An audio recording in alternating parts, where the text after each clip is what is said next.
유튜브에 ASMR을 치면 듣기에 정말 좋은 소리들이 많이 있는데요. 그중 단연 인기인 소리가 있습니다. 바로 타자 치는 소리인데요. 이번 수기 원제목이 Everyone you meet is fighting a battle you know nothing about 인데요. 타자로 쳐보겠습니다.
저절로 눈이 감기는 것 같습니다.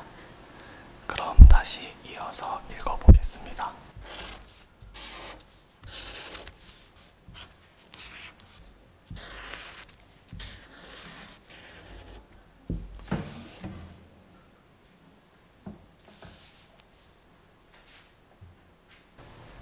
안녕하세요.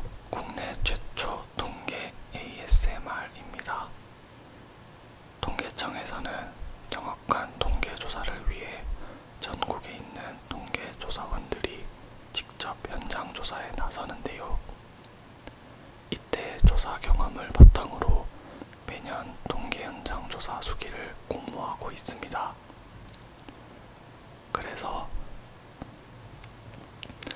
그래서 오늘은 2019년 대상을 수상한 수기 당신이 만나는 모두는 당신이 모르는 전투와 싸우고 있습니다 를 읽어드릴 텐데요. 그럼 일상 속에서 작은 힐링이 되고픈 동계 ASMR 지금 시작합니다.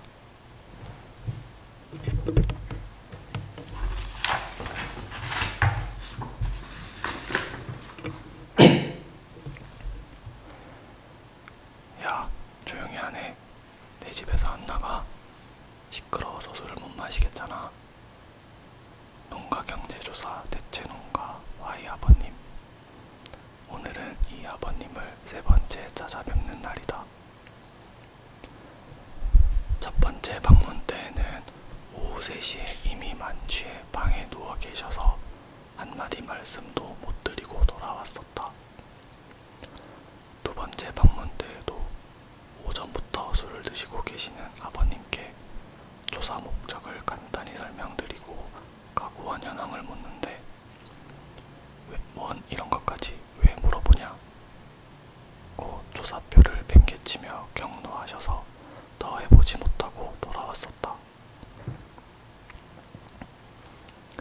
이번이 세 번째 방문. 현관문 앞에서 공손히 인사를 드린 내가 비틀거림을 느낄 정도로 무섭게 고함을 지르는 아버님을 보며 나는 아버님, 제가 식구들에 대해서는 안 여쭙겠습니다. 벼농사랑 고추농사 지으시잖아요. 비료, 농약 몇 개씩 넣는지 저 농사도 좀 가르쳐 주시면서 말씀 좀 해주셔요. 아버님은 잠시 비틀거리면서 일어나 성큼성큼 다가오시더니 검지손가락으로 삿대질을 하시며 아, 글쎄, 왜 자꾸 귀찮게 그래? 안 나가? 너 오늘 나한테 죽을래? 이전처럼 겁을 먹고 도망 나오느니 오늘은 한번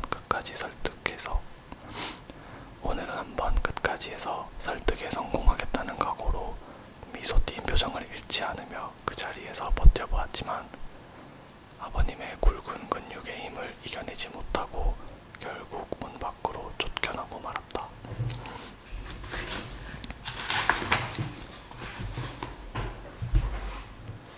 그러나 해야 함은 할 수 있음을 함축한다고 했던가. 동계청에 들어와 지금껏 담당했던 벼본 농가 중 가장 어려운 경영주를 만났지만 나는 예전처럼 절망을 생각하며 짐전하는 대신에 이건 역시 해낼 수 있다는 가느다란 가능성의 빛을 먼저 보는 단단한 동계청 직원이 되어 있었다. 나는 우선 마을 회관으로 가서 Y 아버님에 대해 알만한 분을 찾아보기로 했다. 와투놀이를 하던 분들 중 한 분이 마을 이장님이셨다. 동계청에서 나오셨다고요? 근데 무슨 일이셔? 마을 이장님들은 마을 주민들의 사정을 대부분 속속들이 알고 계신다. 나는 농업 통계 조사를 위해 Y 아버님을 만나서 말씀 들어야 하는데 찾아뵐 때마다 술을 드시고 소리를 치셔서 이장님께 도움을 좀 부탁드린다고 말씀드렸다. 그 집 Y는 자네처럼 평범하게 사는 사람은 절대 알 수 없는 사연이 있다네. 무슨 특별한 사정이라도 있는가요? 뭔가 해결책을 찾을 작은 실마리라도 얻고자 나는 이장님께 대답을 재촉하고 있었다. 첫 결혼한 부인과 사별한 후 재혼을 외국인 신부와 했었는데 아내가 도망을 간 후 돌아오지 않고 아이는 언어 발달 장애가 있어 태어난 지 4, 5년이 지났는데도 말을 아직 못하니 다른 평범한 집도 많은데 꼭 그 집을 조사해야 하는 것이 아니라면 안 하는 게 좋겠다고 하셨다. 마을 이장님의 말씀을 들으며 아버님의 맨정신으로 살기 어려웠을 지난 세월들이 조금은 느껴져 술을 마시고 나에게 고함친 것이 조금은 이해가 되었다. 그래서 지금 아기는 어디에 있어요? 아니, 거기 Y집 옆에 기역자 모양으로 되어 있는 작은 집 못 봤소? 거기에 아이 할머니가 키우고 있지. 나는 대학 시절 유아교육 전공을 해서 영유아 교육에 대한 실습도 많이 하고 언어 발달 치료와 같은 실습도 해보았다. 비록 20년이 지나버린 경험들이지만 통계조사와 별개로 아이에게 내가 줄 수 있는 도움을 주고 싶었다. 이장님의 안내로 어머님이 계신 집에 가자 어머님은 무심히 TV를 보고 계셨고 아이는 책들로 답쌓기 놀이를 하다가 낯선 사람이 집에 온 것을 보고 놀자고 그러는 것인지 나의 앞으로 오더니 소리를 지르면서 빠른 속도로 정신없이 왔다 갔다 하였다. 어머님, 제가 동계청이란 곳에서 나온 조사원이에요. 아드님이 저쪽 집에서 술을 드시고 있어서 한번 어머님을 찾아뵈어 봤어요. 아이가 참 잘생겼네요. 하며 뛰는 아이를 잡아 번쩍 들어올리자 아이가 큰 소리를 내며 재밌어 하였다. 어디서 나오셨다고? 아이고, 그놈이 엄청 착한 놈인데 술만 먹으면 성질이 고약해져. 그리고 그놈 내 손자가 벌써 5살인디 아직 말을 할 생각을 안 해서 걱정이요. 말이 늦게 터지는 애기들이 있긴 한디 이렇게 한마디도 안 하니 걱정이 많이 돼요.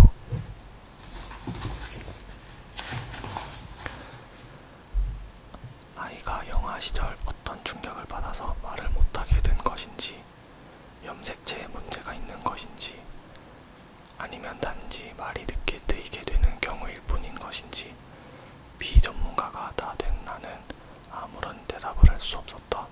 뭔가 해드릴 말이 많을 것 같았는데 졸업 후 유아교육과 관련된 일을 한 번도 한 적이 없는 탓에 안아주는 일 외에 해줄 수 있는 것이 없었다. 대신 나에게는 유아교육 전공을 살려 전문가가 된 친구들이 몇 명 있었다. 그 친구들에게 전화와 문자, 연락을 하여 5살이 될 때까지 말을 하지 않는 아이에 대해 문의하였다. 유아교육 박사를 하고 어린이집 원장을 하고 있는 친구는 5살에 말을 하지 않는 아이들도 적지 않고 단지 다른 사람들과의 상호작용이 되는지가 가장 중요하며 그래도 불안하면 언어 치료를 받아보라고 알려주었다. 어머님, 아이가 지금 다른 문제가 있는 것은 아니고 아이한테 말씀 많이 해주시고 어머님이 예뻐해 주시는 만큼 많이 안아주셔요. 아이가 금방 말 잘할 겁니다. 말귀도 잘 알아듣고 저렇게 잘 뛰어다니잖아요. 그리고 아기들 말하게 도와주는 병원도 있다고 하니 그런 곳 도움을 받을 수도 있으셔요. 안 그래도 그제 찾아간 병원 의사도 그런 똑같은 말을 하대요. 젊은 총각이 예쁘게 생겨갖고 참 친절하기도 하네요. 우리 아들이 술만 안 먹으면 순한 양 같은 사람이라 다음번에 언제 올 때요? 내가 그날은 술 안 먹고 있으라고 지키고 있을 테니까.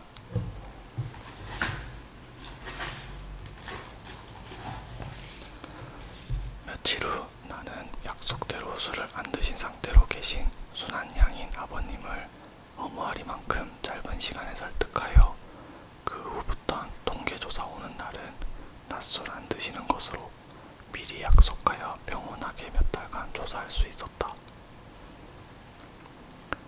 그러나 어느 날 오후 약속을 잡고 찾아뵌 아버님은 또다시 술을 마시고 계셨다. 그놈의 낮술이라는 것이 대체 어떤 맛이기에 저러시는 것일까? 혹시 또 벼락같이 화를 내시지 않을까?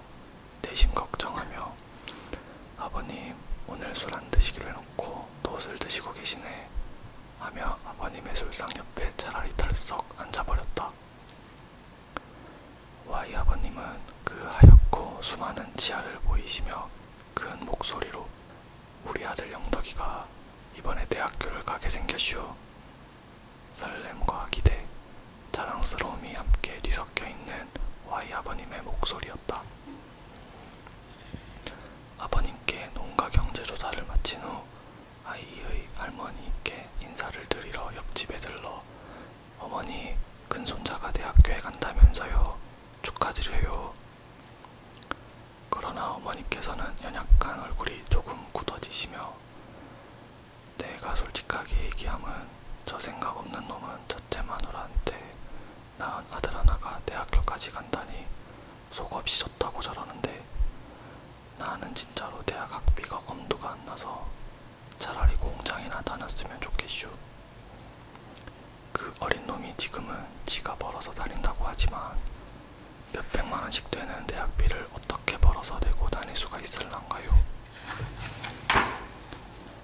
큰 손자의 내줄 학비가 없어서 진학시키기를 망설이는 할머니의 처참하고도 무기력한 감정이 나에게 전해져 왔다. 맨날 교회 가서 노래 부르더니 교육음악인가를 공부하겠다고 대학교를 꼭 가겠다고 저러니 근데 우리 같은 사람들은 대학교 근처에도 가본 적도 없고 국민학교도 못 나온 일자무식이라 선생님이 우리 영덕이하고 대학교 가는 얘기를 좀 해주면 좋겠어요. 교회 음악을 전공한다는 것에 대해 나 같은 직장인에게 얼른 떠오른 생각은 굉장히 불안정한 전공이란 것이다. 교회 음악을 공부하여 직결되는 안정적인 직업이 많지는 않다는 생각 때문이었다. 게다가 가난한 집안에서 어렵게 가는 대학교인데 웬만하면 안정적인 직장과 연결될 수 있는 전공을 하는 것이 Y 아버님 댁의 미래를 위해 더 나은 선택이라는 생각이 들었다. 나의 청년기 시절 부모님께서 대학을 갈 거면 장학금을 받으면서 국립대학교를 갔을 때에만 보내주겠다 라고 선언을 했던 바람에 나는 할 수 없이 여러 선택지를 검토해보지 못하고 무조건 국립대학으로 진학했던 아픈 기억이 있다.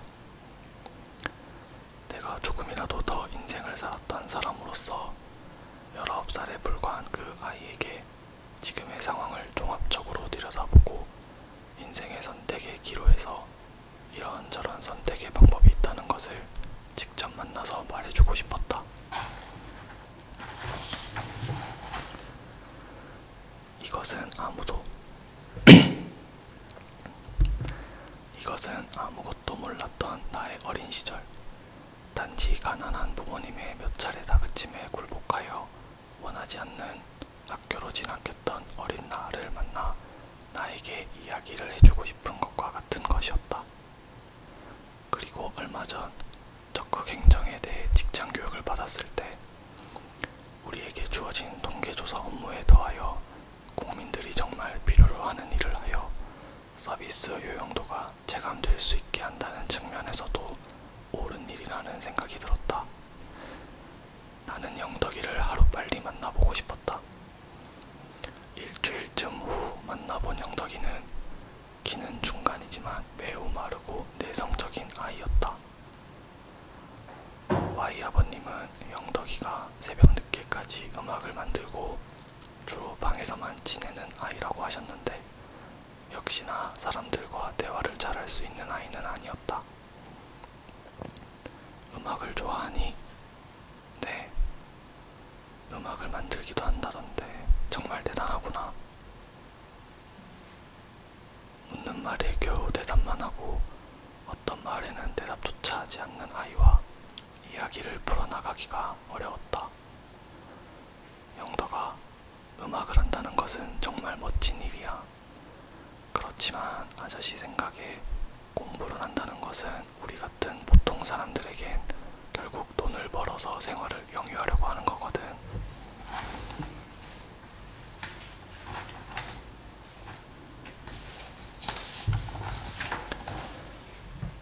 세상을 조금이라도 더 살아본 내 생각엔 네가 음악적 재능을 펼치는 것은 나중에 네가 적당한 직업을 가진 후에도 얼마든지 할 수가 있단다.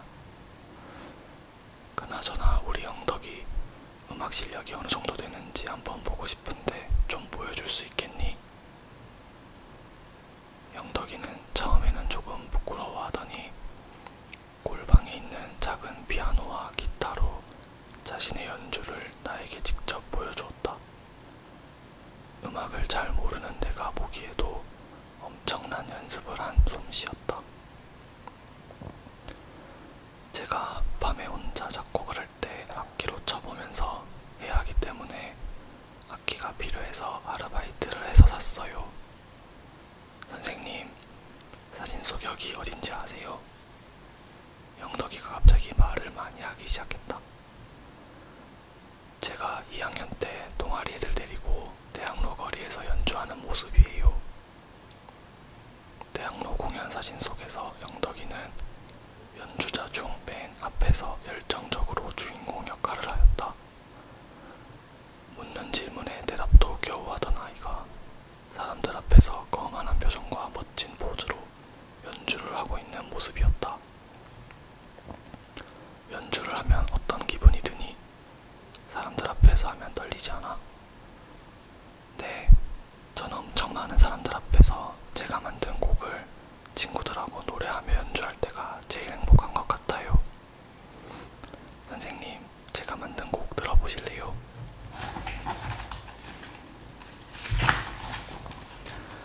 아이가 작곡한 노래를 들으니 작곡에 전혀 문외한 나조차 그것들이 범상치 않은 곳들인 것이 느껴졌다. 영덕이가 연주를 할 때의 모습은 기운 없이 방에서 걸어 나오던 모습과 완전 단판이었다. 음악이 이 아이의 길이구나. 이런 아이들이 음악을 하는 거구나. 나는 이 아이의 음악대학 진학을 지지하기로 생각을 바꾸었다. 그리고 아이를 데리고 거실로 나와 할머니와 아버님께 기초생활수급 대상자임을 증명할 수 있는 서류를 빠르게 준비해 두시라고 부탁드렸다. 수시 입학 전형이기 때문에 학기 중이라도 원서 접수 시간에 맞추지 못하면 큰일 나기 때문이었다. 그리고 아이와 함께 인터넷으로 영덕이가 관심 있어 하는 교회 음악과 실용음악 전공이 개설되어 있는 대학교를 조사하기 시작했다. 지필고사 성적을 급상승시키기는 어려우므로 실기고사나 포트폴리오의 비중이 높은 곳 위주로 10개의 대학교를 출연했다. 할머니, 아버님, 영덕이 모두 대학교 입학관리처 같은 곳에 전화를 걸어서 이것저것 물어 입학 정보를 구했다.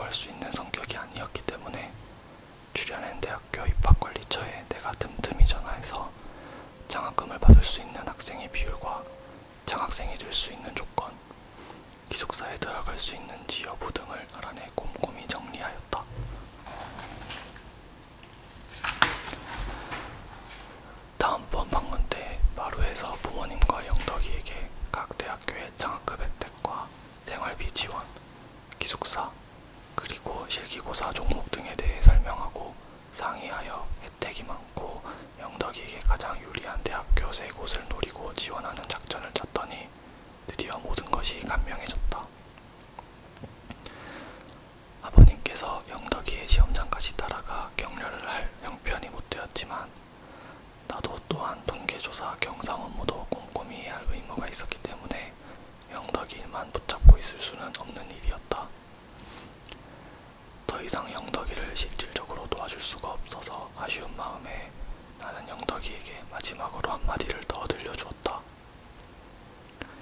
영덕아, 시골에서 살았던 네가 큰 도시의 대학교를 가게 되면 심리적으로 압도되어 네가 갈고 닦은 실력을 제대로 발휘하지 못할 수도 있는데 사실 너의 연주를 평가하는 대학교 교수님들도 모두 사람이기에 일상생활에서 실수도 하고 집에서 부인에게 혼돈하고 그러는 분들이니 떨리더라도 당당하게 해내거라. 19살에 불과한 영덕이가 혼자서 잘 해낼 수 있을까? 불안했지만 잘 해낼 거라 믿고 소식을 기다리는 수밖에 없었다. 그러던 어느 추운 겨울날 아버님 댁을 방문하였을 때 아버님은 이번에는 술을 드시지 않은 상태로 영덕이가 3군데 중 2개의 대학교에 장학생으로 합격하였고 그중 기숙사도 보장해주고 생활비도 한 달에 30만원씩 지원해주는 대학으로 진학을 결정하였다고 조금 떨리는 손으로 합격 증서를 나에게 보여주셨다.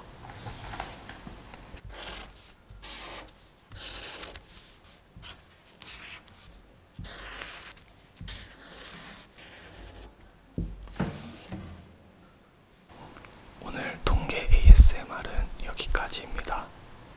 통계 ASMR을 기다려주시는 분들이 늘어나고 있는데요. 저희도 더 많은 분들과 소통할 그날을 기대하며 더욱 편안해지는 통계 ASMR을 준비하도록 하겠습니다.